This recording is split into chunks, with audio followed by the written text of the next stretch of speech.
As a biochemist, do most scientists agree that the genetic code, the DNA code, that it is a code, it is a language? Richard Dawkins agrees. Even Richard Dawkins Yeah, even agrees. Richard Dawkins. I need not say any more. I would strongly recommend a channel on explaining science to people by a guy named, oh my goodness, I'm blanking on everything. Stated Clearly is the name of the channel. Stated clearly. Stated Clearly, and it'll come to me. The name will come to me. But look for Stated Clearly. Okay. It's run by a man who's an atheist. Oh, wow. And but he's very knowledgeable on science. He's not an actual scientist himself, but like Aaron Ra is really knowledgeable on biology. And this guy who does Stated Clearly is very knowledgeable in science.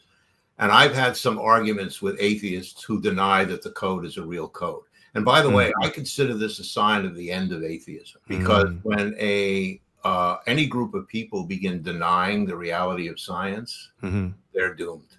And this has become a very popular atheist meme. It's completely untrue. And in fact, Stephen Woodward had made that. Stephen Woodward is called Rationality Rules. He's a very famous atheist in Britain.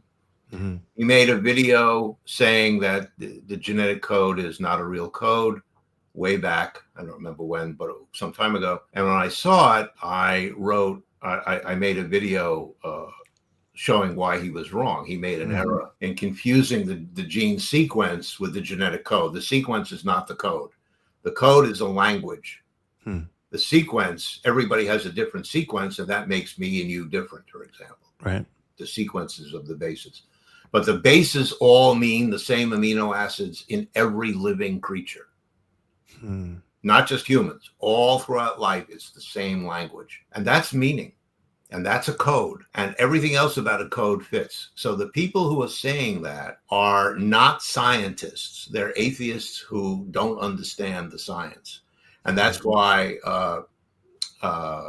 Dawkins was interviewed by Stated Clearly, and he said, that's nonsense. You know how Dawkins talks. That's complete nonsense. Of course, it's a code. So even Dawkins agrees. Oh, all biologists. I mean, it's in every biology textbook. It's in every biological scientific paper. I mean, this idea that it's not really a code, I don't know who came up with it, but it's complete nonsense. Okay. And is it true that, for those that are positing evolution at a macro level, is it true that you can't take that code? Like, for example, in order to have a video game, you need to have a software code for the video game. So let's say we had in the 1990s Pac-Man, a very primitive kind of video game.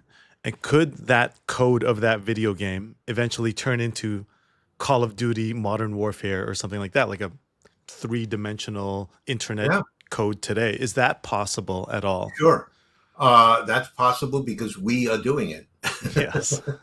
We are intelligent, creative beings. By the way, I should say I have no problem with evolution. I think evolution, when I say beyond evolution, what I'm saying is it's not the whole story. Yes. Evolution is not the whole story in biology. There's a lot more going on. Science, just in terms of mainstream science. So evolution is great, but it doesn't tell you anything about how life began, and it doesn't say anything about us, anything important. We are evolved apes, that's true, but in our bodies, not in our brains, minds, and souls. So I believe that humans were created by God because we have stuff that no other animal has. And I don't believe that came from evolution. And that's a big argument, which could be a whole nother session. Yeah. But I don't believe that. So in terms of evolution of code, yes, but remember that the code doesn't evolve itself. We humans change it. Yes. We conscious beings change it. The difference is that in life evolves itself, but it can't make itself. In other words, God had to make it just as we had to make the first Pac-Man code or whatever it was, or the begin computers start out with software. That was a human construct, a human creation. And even a a software developer will tell you that you can't just punch in random code and then come up with this new. It needs to Yeah, be very precise and that's right. And you cannot make mistakes.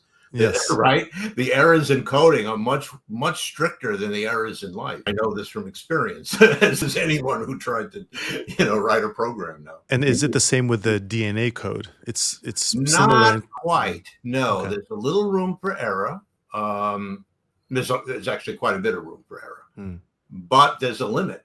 If mm. if you make the wrong error or it comes too soon, dead, no life.